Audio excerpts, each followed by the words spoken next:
呢個就係 MyFree 自由自在，係由一班輕度智障人士發聲嘅平台。記得 comment、like、subscribe 我哋嘅 YouTube channel， 撳鐘仔同埋 share 影片，仲有要 like 晒我哋自由自在嘅社交媒體啊！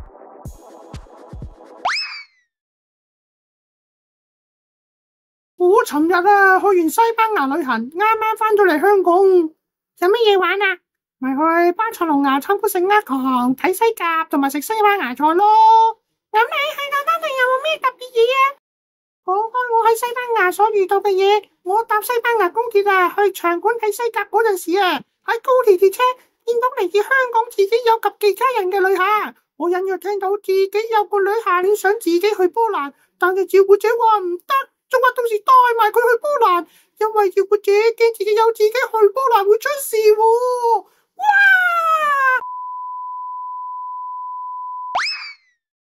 今集就講自己有或自閉特徵人士去旅行啦。講到自己有或自閉特徵人士去旅行，係咪同一般人冇分別，定應該話係好特別嘅呢？我自己從出生至今都有去過國內，最遠就去過北京以及四川成都。當時我自己遠遊嘅目的就係為咗參加交流團同埋食玩團。我自己曾經參與過國內交流團，主要係去姊妹學校交流啦，參觀名勝、品嚐地道美食等等。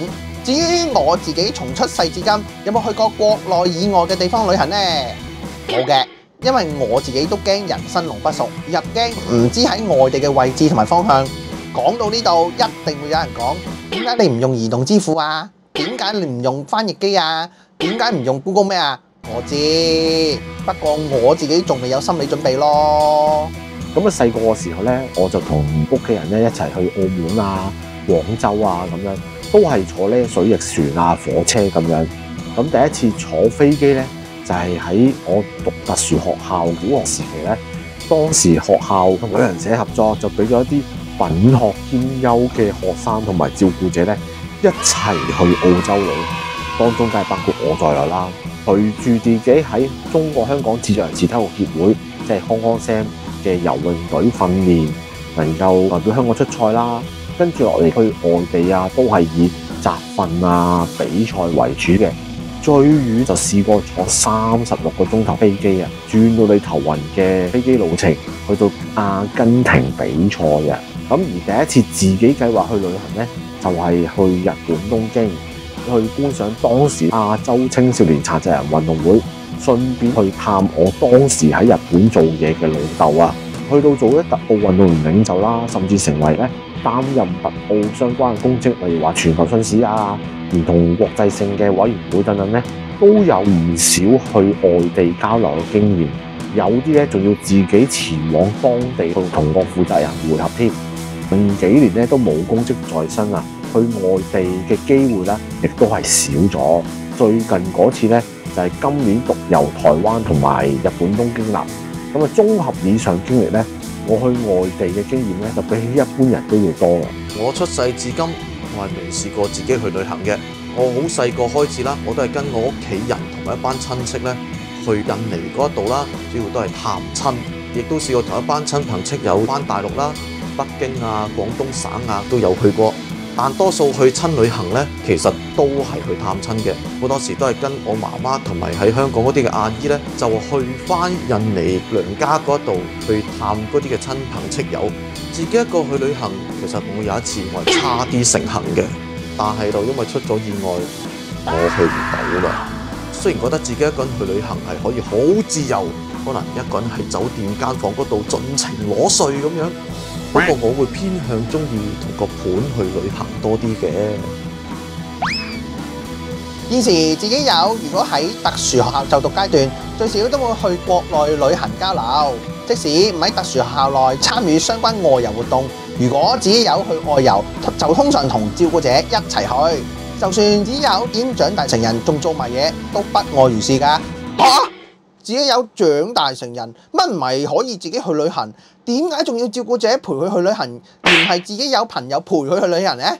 只有長大成人之後，自己去旅行唔係話冇，而係好少咯。甚至乎我聽過照顧者因為驚去緊旅行嘅時候成年高能力輕度子有兒女就冇往古而搞事，所以照顧者一去旅行就帶埋成年高能力輕度子有仔女一齊去，以作交換。哇，咁都得嘅？點解自己有去旅行，即使已經長大成人，都仲要照顧者陪佢去旅行？一嚟自己有嘅智力係好難適應當地嘅法律，例如香港影人個樣可能合法，但係喺其他國家因為有肖像權法例，喺當地影人個樣可能係違法㗎。如果自己一個人去旅行，萬一誤墮法網，可以好麻煩㗎。而且自己有嘅特性係需要人哋支援。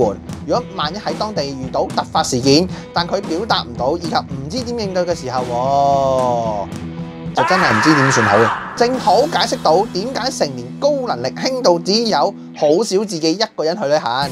畢竟唔係個個高能力輕度子友好似阿 Sam 咁可以做到自己一個人去旅行咯。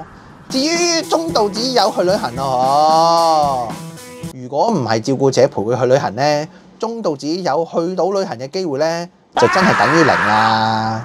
自己有去外地咧，大部分咧都係同屋企人一齊。咁但係自己有冇自己計劃去旅行呢？梗係有噶。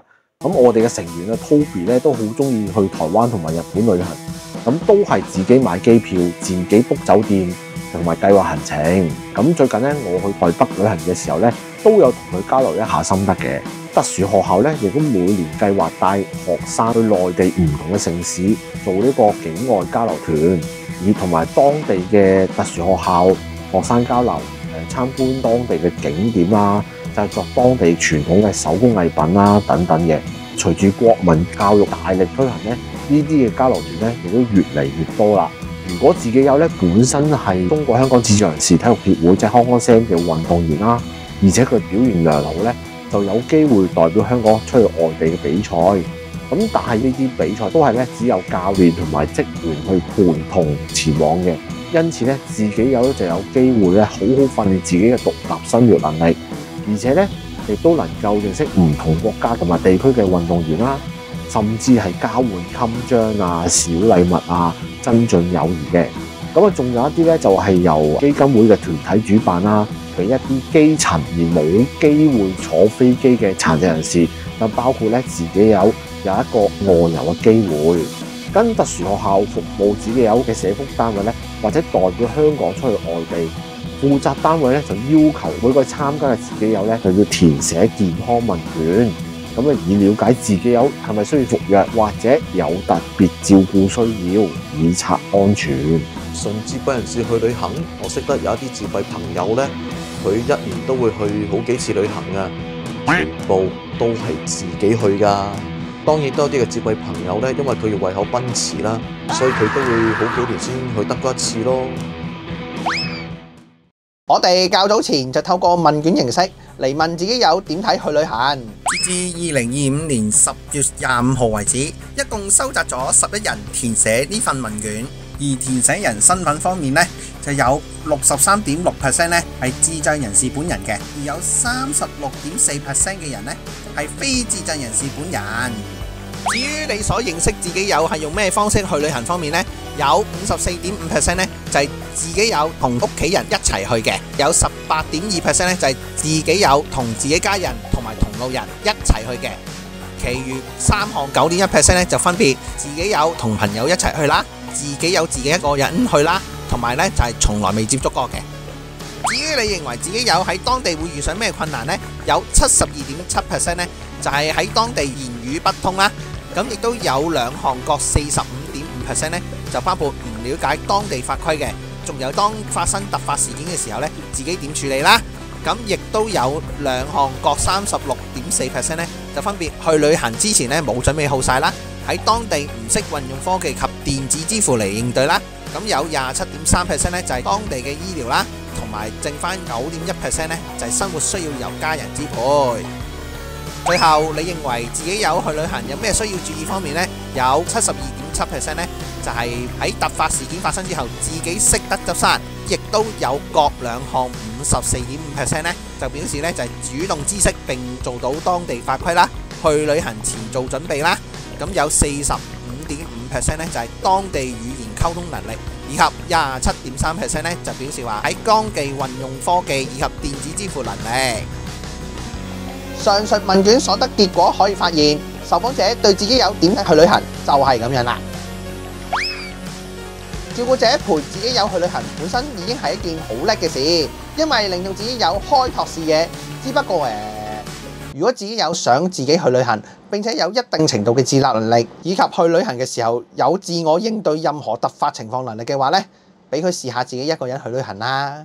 至於服務自己友同工，可以同最近有去過旅行自己友傾下去過咩景點，食過咩地道菜式，以及遇過乜嘢趣事啊！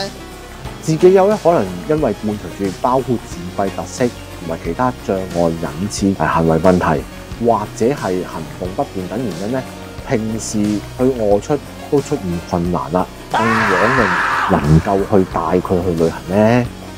但係情況許可之下咧，仍然鼓勵照顧者帶埋子女咧一齊去旅行。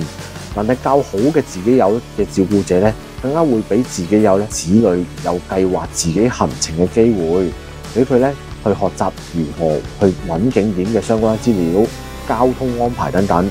咁如果自己有機會代表去學校去境外交流團啦，甚至係代表香港出賽，咁呢個咧就係照顧者放手俾子女學習獨立生活嘅人嘅好機會啦。我就知道咧，有啲父母咧會送自己有個子女咧去親戚屋企住幾晚，模擬一啲唔熟悉環境之下生活嘅。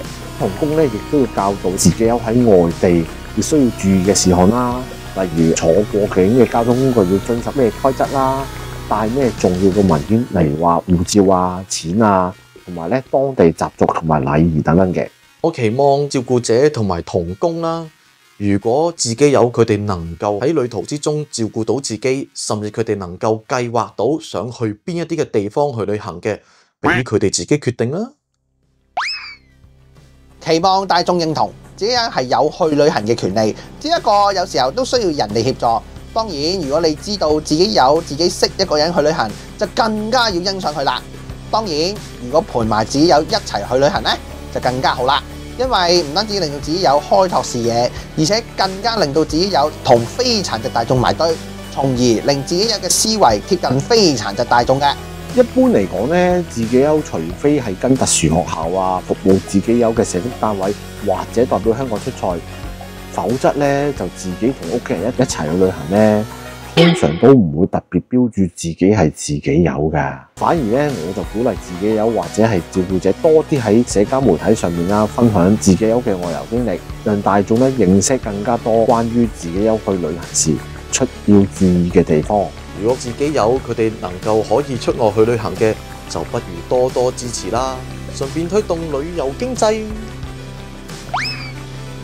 期望自己友去旅行嘅時候，就真係要入鄉隨俗，配合當地嘅文化，仲一定要記住當地嘅法規，而喺當地遵守翻當地嘅法規。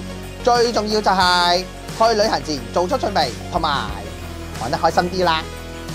我相信咧，每個人去旅行之前咧，都懷住一個興奮嘅心情，但係喺之前咧都要做足準備，要留意咧當地天氣係凍啊定還是熱，執好合適嘅衣服、洗手用品、一啲嘅感冒藥啊、胃藥啊，以供不時之需。咁最重要嘅咧就係你本護照有冇過期，帶齊你嘅自己嘅身份證同文件。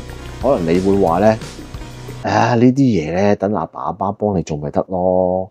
咁但係咧，呢個係讓自己友學識自己的事自己做嘅最好機會。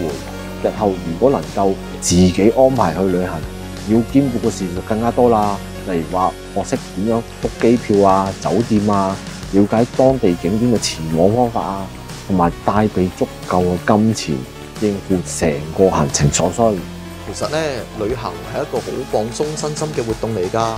喺百忙之中，不如都抽啲時間離開香港，去下其他地方嗰度享受下度假嘅樂趣啦。好，嚟到總結啦。今集知識講特殊，講自己友去旅行，目的就俾大家了解自己友去旅行究竟係咩回事，當中照顧者點解要陪成年自己友去旅行，以及自己友去旅行對自己有咩好處。自己友去旅行係可以令到佢開拓視野，儲起人生經驗，所以自己友去旅行好冇啊？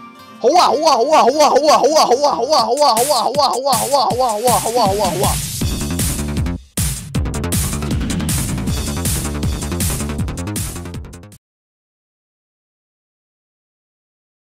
剛才聽完佢哋講解自己有去旅行，我都明點解自己有去旅行都要照顧者陪啦。係啊，因為當地法規同香港完全唔同，喺香港所做嘅行為係合法，但喺當地就可能違法。自己又未必主動了解當地嘅法律，如果咁樣啊，就有機會誤墮法網而不自知，一出事啊就好麻煩啦。同埋，如果自己一個人去旅行，萬一遇到突發事故而犧牲機，就真係唔知點算好。相信自己有去旅行，識得點應對係好重要啊！如果唔係，就真係要人陪佢去旅行呢。自己有去旅行，真係可以開拓到自己有視野。自己如果有機會都去下旅行，儲起人生經驗。大家記住啦，知唔知道啊？如果睇到你想分享翻自己有或自閉特殊人士去旅行，記得去我哋個社交媒體留言嚟回應我哋啦。自由飛翔，自在樂活 ，Mild Free 自由自在。記得 comment、like、subscribe 我哋嘅 YouTube channel， 撳鐘仔同埋 share 影片，仲有要 like 晒我哋自由自在嘅社交媒體啊！